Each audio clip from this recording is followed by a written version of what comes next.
Yeah, we had an opportunity to bid on and have the host city for the international conference in '97, and our chapter was heavily involved in finding the location and working with vendors and lining up and we did it in Crystal City in a hotel, which is very nice, and it provided all the places for people to stay. And I think it was a fairly well attended international conference because we had participants from the government that came in, regulators, international people that came in as well.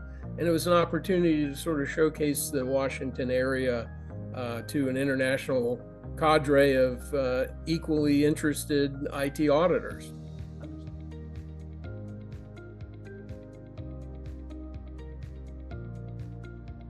And remember that EDP Auditors Association, was around since 1969.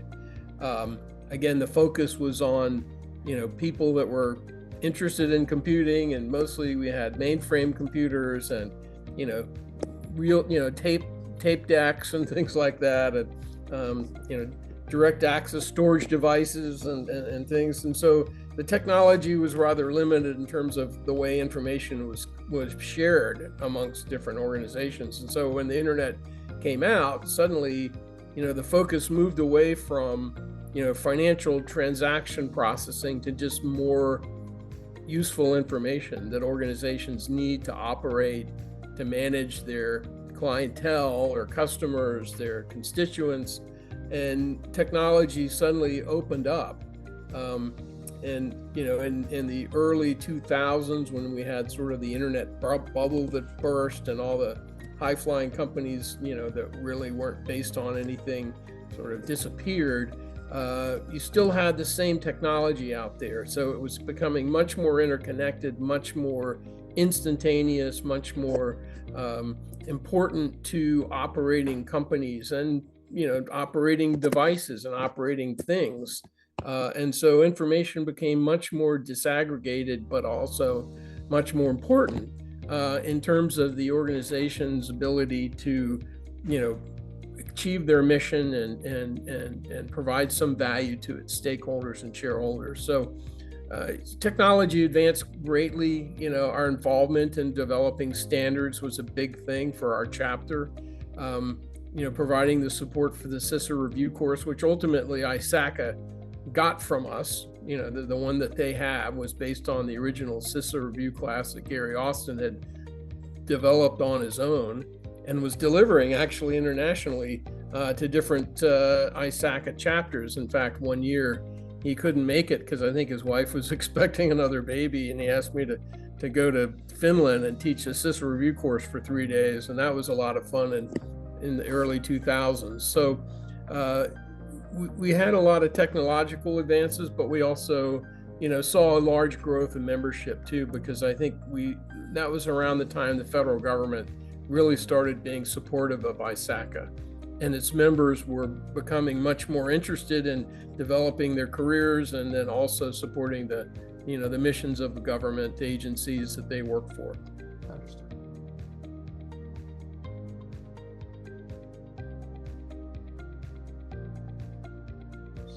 Well, we did, yeah. We had relationships, with different security-related organizations. The Institute of Internal Auditors was also an organization that we worked with. Occasionally, maybe once a year, we'd have a joint meeting with IIA, and that was always well attended. And it brought, the sort of the internal audit community together with the IT audit community, and allowed some cross-pollination. IIA developed a thing, I think they called it GTAG, which was the technology audit guide for internal audit, and ISACA and our chapter, a couple members of our chapter participated with IIA in developing that training as well, and that audit guideline. And so we had some, but not as much community in terms of the broader community outreach, except that we always would have, try to get students and student membership because of all the universities in the Washington area that we drew from. Some of us actually were interviewing people from those schools for our firms. And so we did have that type of an outreach as well to try to attract some new members and new blood coming in. But the big thing that really propelled our membership, I think, was when the federal government, sort of mandated that, computer auditors within the government and the IGs, should have a certification.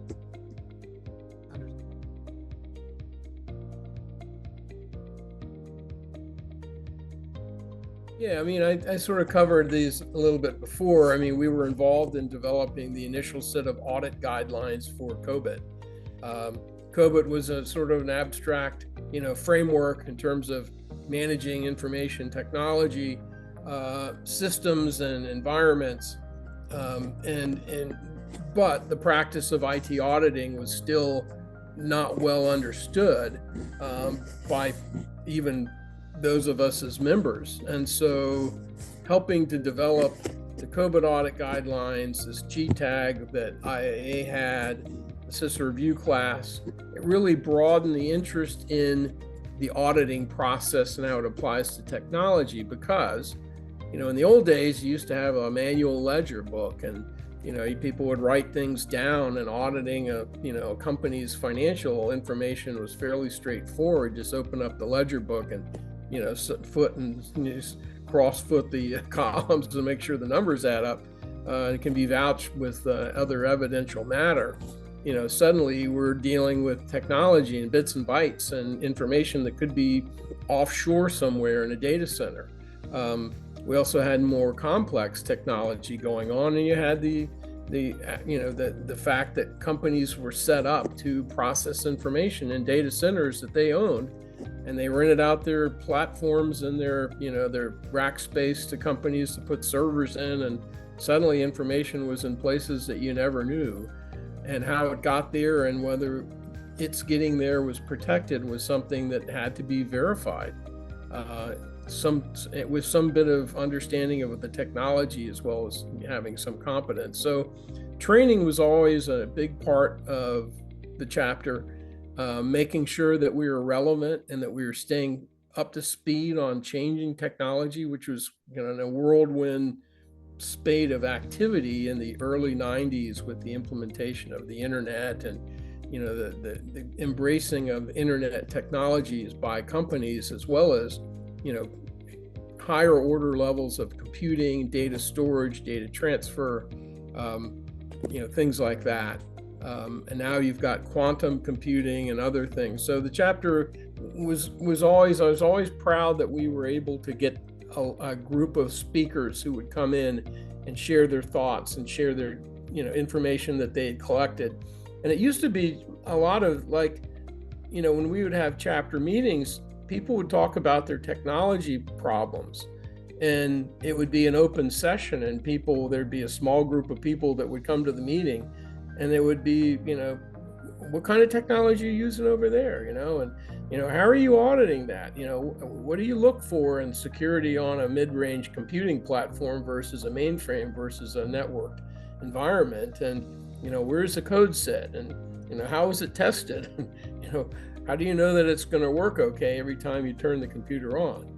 And so those were some of the technological challenges that we were able to help our members get around and spread the word, and then develop a core competency of information that the members could use. So that was our other focus, was making sure that we were relevant, that members were getting value for what they paid for in their membership, that we were giving them certifications to be relevant for their careers and their jobs.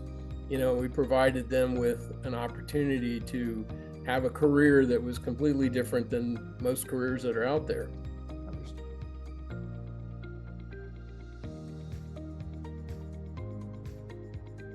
Well, I've seen the organization grow a lot over the years, from EDP Auditors Association when I joined it to ISACA.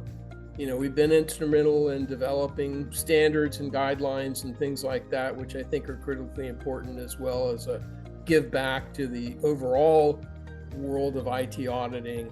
I think that if we keep doing what we're doing, which is you know, financially, the other thing I forgot to mention is financially we're in much better shape than we were when I was president. We actually had a good fund balance in our accounts, when I came in, and so that continued, fortunately, and we made a lot of money off the Sister Review course as a chapter then we could turn around and plow back into cheaper meetings and things like that to bring more people involved. So I'm happy to see after 50 years that the chapter is still doing those core things that I think we need to do. And we're sticking up with changing technology and the fact that information is everywhere and that we have a role to play in making sure it's protected and it's relevant and it's truthful and it's it's being used for the right reason and purpose. So Yep.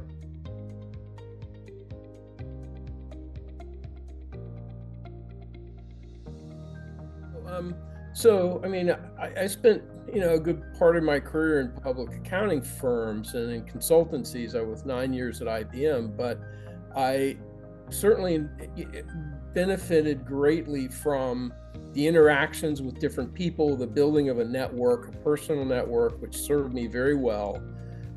I got to work with a lot smarter people than me, so I learned a lot from them.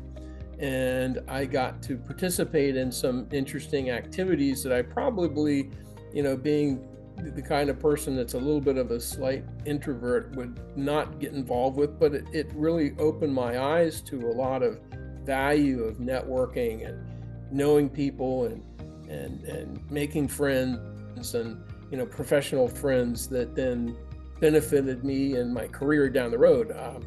One of your past presidents, Yehuda Schmidt, and I have been friends for many years. I think Yehuda's probably got me 2 jobs just by my networking with him. So,